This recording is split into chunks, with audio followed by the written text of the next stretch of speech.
खतरे की घंटियां बज गई हैं कि शान मसूद पाकिस्तान के लेडीज एंड जेंटलमैन, जिसको कहते हैं ladies and gentleman, welcome the future captain of Pakistan. ये Shan Masood is a classic example of a player's resilience, player's hard work, dedication, devotion, application and above all रोना धोना नहीं है। Let the winner do the talking। Babar को हम bash नहीं करेंगे।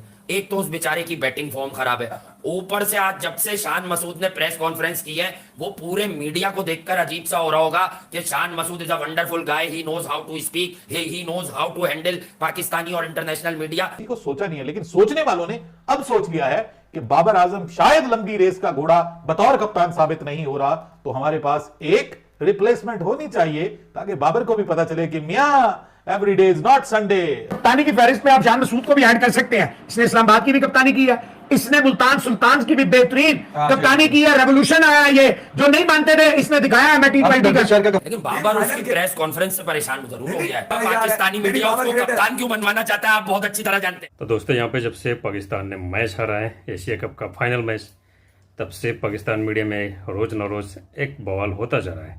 तो यहाँ पे एक नया और बवाल आ गया है। वो बवाल है कि बाबर आजम की कप्तानी छीनने की बात चल रही है पाकिस्तान मीडिया में और वहाँ की आवाम के बारे में। दोस्तों, जो फ्यूचर कप्तान होने वाले हैं, एक उनका खिलाड़ी है शान मसूद, जो कि ये कहा जा रहा है कि भाई वो इंग्लिश अच्छी बोल लेता है, उर्दू अच्छी बोल लेता है, हिंदी भी अच्छी बोल लेता है। तो भाई सिर्फ इंग्लिश बोल लेने से कप्तान अच्छा नहीं होता है, आप मैच नहीं जीत पाओगे। अगर ऐसा होता तो हमारा विराट कोहली तो बहुत अच्छा इंग्लिश बोलता है, रोहित शर्मा भी बहुत अच्छी इंग्लिश बोल लेता है, हमारे सारे खिलाड़ी इंग्लिश अच्छी बोल लेते हैं, तो भाई हम लोग तो हमेशा जीतते मैच। तो ऐसी कोई बात नहीं है। और रही बात बाबर आजम की, तो बाबर आजम की कप्तानी छीनने का बहुत सारे रीजन में है। सबसे पहले तो कप्तानी उनके बस का है भी नहीं, जहाँ तक मुझे लगता है। ऊपर से जो उनका परफॉर्मेंस है वो भी मैचों में देख चुके हैं अभी कि सारे मैच में फेल, किसी में 10, किसी में 5, कभी 20, तो इससे ज़्यादा बना भी नहीं पाए। और आगे भी वो कप्तानी को ही करना, हर कोई धोनी जैसा नहीं हो पाएगा, ठीक है, चाहे मैं इंडिया की भी प्लेयर की बात करूं या कोई और भी। तो यही सब चल रहा है पाकिस्तान मीडिया में कि जल्द से जल्द, क्योंकि जो शान मसूद है उसने एक प्रेस कॉन्फ्रेंस किया है, उसमें सारी चीज़ें बताई हैं। तो यहाँ पे अब पाकिस्तान की जो मीडिया है, वहाँ की जो जनता है, अब मांग कर रही है कि बाबर आजम को हटाओ और शान मसूद को कैप्टन बनाओ।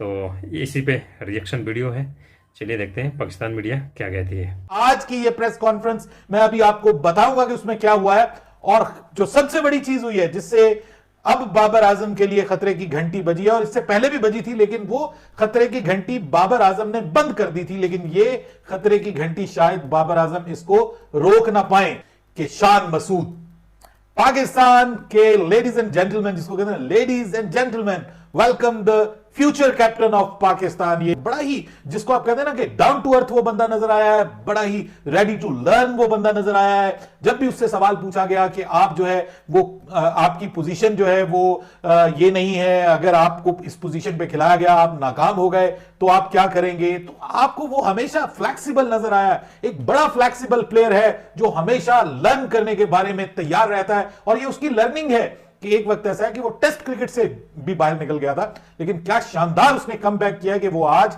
एक T20 टीम का मुस्तकिल इंशाल्लाह हिस्सा बनने जा रहा है।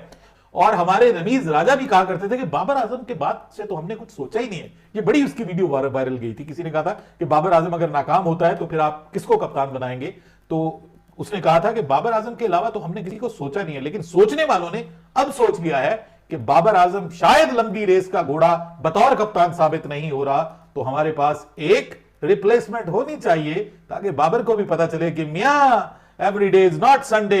जरा अपनी कप्तानी के ऊपर भी तवज्जो दें। शान मसूद की जहां तक बात है, इसको बहुत पहले खेलना चाहिए था। ऑस्ट्रेलिया की सीरीज शान मसूद डिजर्व करता था, बेहतरीन डोमेस्टिक, बेहतरीन PSL, और उसके बाद रनों के ढेर इसने इंग्लैंड में भी लगाए और कप्तान भी बना। लेकिन अब देखें, आप मुझे पूछ रहे थे कप्तानी की फहरिस्त में आप शान मसूद को भी ऐड कर सकते हैं। इसने इस्लामाबाद की भी कप्तानी की है, इसने मुल्तान सुल्तान की भी बेहतरीन कप्तानी की है। रेवोल्यूशन आया, ये जो नहीं मानते थे इसने दिखाया। मैं T20 का गर्बिश शहर का तो इंग्लैंड में ना, मैं पाकिस्तान की बात कर रहा हूं कि पाकिस्तान में भी कप्तानी कर चुका है। सबसे बड़ी बात यह है, nobody is indispensable in this world. एक बाबर और रिजवान और फखर और शदाब और इफ्तिखार और खुशदिल और Asif, anybody, you can name anybody, हाँ जी if they are playing against the cause of the country, against the interest of the country, against the interest of Pakistan team, against the interest of T20 international, I will not hesitate for a second and throw them out. Simple as that. भाई आप ये दकियानूसी बातें, ये पागलपन की बातें, हमारे पास pool नहीं है, प्लेयर नहीं है, बकवास, झूठ। बाबर को हम बैश नहीं करेंगे। एक तो उस बेचारे की बैटिंग फॉर्म खराब है, ऊपर से आज जब से शान मसूद ने प्रेस कॉन्फ्रेंस की है, वो पूरे मीडिया को देखकर अजीब सा हो रहा होगा कि Shan Masood is a wonderful guy, he knows how to speak, he knows how to handle Pakistani और इंटरनेशनल मीडिया। मैं पहले ही कह रहा था कि शान मसूद अगर आपकी मतलब आपने इंटेंट देखी 127 की, अबे उससे अच्छा तो बाबर है तुम्हारे पास, उससे अच्छा स्ट्राइक रेट तो इसके पास है, बाबर के पास यार। उसको 4 नंबर पे लेकर आओगे और सुस्त करोगे गेम को, और क्या गारंटी है? लिख के दिया उसने किसी को क्या मैं इस दफा मारूंगा, मुझे टीम में